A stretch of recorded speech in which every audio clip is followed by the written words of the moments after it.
আজকের ভিডিওতে আমি আপনাদেরকে দেখাবো কিভাবে আপনারা খুবই সহজেই প্রিমিয়ার প্রো ব্যবহার করে একটি স্প্লিট ট্রানজিশন তৈরি করবেন। তো কথা না বাড়িয়ে চলে যাওয়া যাক প্রিমিয়ার প্রোতে। তো চলে আসলাম প্রিমিয়ার প্রোতে। আপনারা দেখতে পাচ্ছেন আমি আগে থেকে এখানে দুটি ফুটেজ ইম্পোর্ট করে রেখে দিয়েছি। সর্বপ্রথম আমাদের একটি সিকোয়েন্স তৈরি করে নিতে হবে। সিকোয়েন্স তৈরি করার জন্য আমি প্রজেক্ট প্যানেল থেকে মাউসের লেফট বাটন ক্লিক করে চলে যাচ্ছি নিউ আইটেমে। নিউ আইটেম থেকে সিকোয়েন্স, এখান থেকে আমি সেটিংয়ে গিয়ে 30 ফ্রেম রেটের একটি ফুল এইচডি সিকোয়েন্স আমি ক্রিয়েট করে নিচ্ছি। তারপর এখান থেকে আমি ওকে প্রেস করে দিচ্ছি। এখন আমাদের ফুটেজ দুটিকে টাইমলাইনে নিয়ে আসতে হবে। ফুটেজ দুটিকে টাইমলাইন আনার পর আপনারা টাইমলাইনটিকে একটু জুম করে নেবেন। এখন টাইম ইন্ডিকেটরটিকে ড্র্যাগ করে আপনাদের ফুটেজ শেষ হওয়ার 1 সেকেন্ড আগে এনে এটিকে বসিয়ে দিবেন। তারপর টুলবারে গিয়ে রেজার টুলটিকে সিলেক্ট করে নেবেন।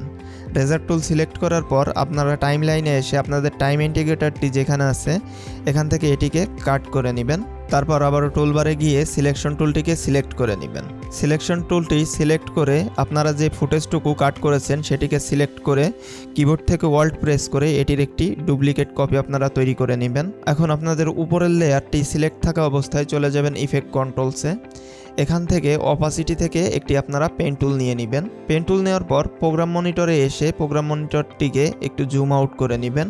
তারপর আমি যেভাবে এটিকে মাস্ক করছি আপনারা এভাবে এটিকে মাস্ক করে নেবেন। মাস্ক করা হয়ে গেলে চলে যাবেন ইফেক্ট কন্ট্রোলসে। এখান থেকে আপনারা অপাসিটিতে গিয়ে এর মাস্ক ফেদার করে দিবেন 0%। তারপর এই মাস্কটিকে আপনারা কপি করে নেবেন। কপি করার জন্য আমি মাস্কের উপর মাউসের রাইট বাটন ক্লিক করে এখান থেকে কপি করে নিচ্ছি। তারপর টাইমলাইনে এসে আপনারা আপনাদের নিচের ফুটেজটিকে সিলেক্ট করবেন। তারপর আবারও ইফেক্ট কন্ট্রোলসে চলে যাবেন। এখান থেকে আপনারা অপাসিটিতে মাউসের রাইট বাটন ক্লিক করে পেস্ট করে দিবেন। পেস্ট করার পর আপনারা মাস্কের নিচের দিকে দেখতে পাবেন ইনভার্ট নামে একটি অপশন আছে, এটিকে আপনারা ইনেবল করে দিবেন। ইনেবল করা হয়ে গেলে টাইমলাইনে এসে আপনাদের যে লেয়ার দুটি আছে এই দুটিকে আপনারা নেস্ট করে নেবেন। তো আমি উপরের লেয়ারটিকে সিলেক্ট করে মাউসের রাইট বাটন ক্লিক করে এখান থেকে আমি এটিকে নেস্ট করে নিচ্ছি। সেম একইভাবে আমরা নিচের লেয়ারটিকেও নেস্ট করে নিব। নেস্ট করা হয়ে গেলে চলে যাব ইফেক্টসে এসে সার্চ দিব ট্রান্সফর্ম লিখে। তারপর এখানে দেখতে পাবো আমরা ট্রান্সফর্ম নামে একটি ইফেক্ট আছে, এটিকে ধরে ড্র্যাগ করে আমাদের উপরের লেয়ারের উপর দিয়ে দেব এবং নিচের লেয়ারটির উপরেও আমরা দিয়ে দেব। তারপর উপরের লেয়ারটিকে সিলেক্ট করে চলে যাব ইফেক্ট কন্ট্রোলসে। এখানে আসার পর আমরা দেখতে পাবো ট্রান্সফর্ম নামে আমাদের যে ইফেক্টটি ছিল সেটি এখানে চলে এসেছে। তো ট্রান্সফর্মের ভিতরে পজিশন নামে একটি অপশন আছে, এখানে আমরা একটি কি ফ্রেম অ্যাড করে নিব। কি ফ্রেম অ্যাড করা হয়ে গেলে এর টাইম ইন্ডিকেটরটিকে ধরে কয়েক ফ্রেম সামনের দিকে চলে যাব। তারপর আবারও পজিশনে এসে এর এক্স ভ্যালু করে দেব আমরা 0% এবং ওয়াই ভ্যালু করে দেব আমরা 0%। তারপর এর যে দ্বিতীয় কি ফ্রেমটি আছে এটিকে আমরা ইজ ইন করে দিব এবং প্রথম কি ফ্রেমটিকে ইজ আউট করে দিব। এখন দ্বিতীয় কি ফ্রেমটিকে ধরে ড্র্যাগ করে ফুটেজের শেষের দিকে নিয়ে যাব। তারপর টাইমলাইনে এসে আমাদের নিচের ফুটেজটিকে সিলেক্ট করে আবারও ইফেক্ট কন্ট্রোলসে চলে যাব। ইফেক্ট কন্ট্রোলসে এসে এর পজিশনে একটি কি ফ্রেম আমরা অ্যাড করে নিব। তারপর এই কি ফ্রেমটিকে ধরে আমাদের ফুটেজের প্রথমে নিয়ে আসব।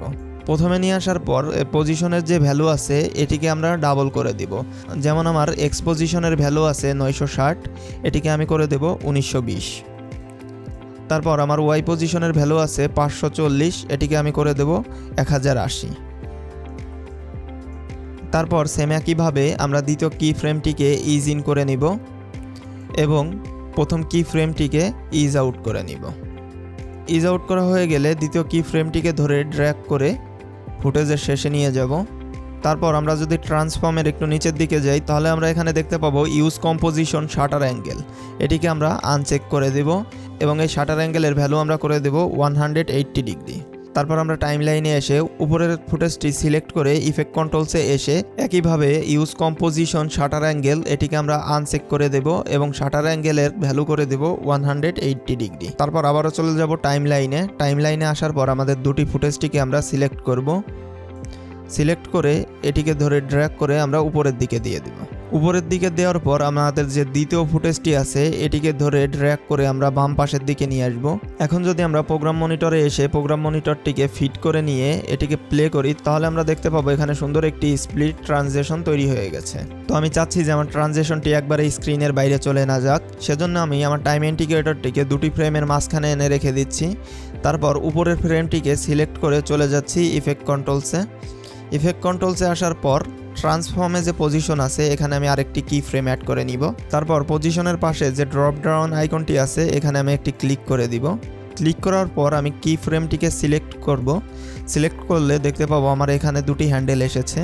তো এই হ্যান্ডেল দুটিকে আমি ধরে ড্র্যাগ করে নিচের দিকে নিয়ে আসব। তো সেম একইভাবে নিচের লেয়ারটিকে সিলেক্ট করে ইফেক্ট কন্ট্রোলসে এসে আমরা এখানে একটি কি ফ্রেম অ্যাড করে নিব। তারপর পজিশনের পাশে যে ড্রপ ডাউন আইকনটি আছে এটিকে সিলেক্ট করব। সিলেক্ট করার পর পজিশনটিকে আমরা সিলেক্ট করে নিব। তারপর এই হ্যান্ডেলটিকে নিচের দিকে নিয়ে আসব, এই হ্যান্ডেলটিকেও নিচের দিকে নিয়ে আসব। এখন যদি আমি এটিকে প্লে করি তাহলে আপনারা দেখতে পাবেন সুন্দর একটি স্প্লিট ট্রানজিশন হয়ে গেছে। আশা করি বুঝতে পেরেছেন কিভাবে আপনারা প্রিমিয়ার প্রো ব্যবহার করে একটি স্প্লিট ট্রানজিশন তৈরি করবেন। তো ভিডিওটি যদি আপনাদের কাছে ভালো লেগে থাকে তাহলে লাইক, কমেন্ট এবং শেয়ার করতে ভুলবেন না। আর আপনারা যদি এমনই আরও ভিডিও এডিটিং রিলেটেড নতুন নতুন ভিডিও পেতে চান তাহলে আমার চ্যানেলটিকে সাবস্ক্রাইব করে রাখতে পারেন। তো দেখা হচ্ছে নেক্সট ভিডিওতে, ততক্ষণ পর্যন্ত সুস্থ থাকুন। আল্লাহ হাফেজ।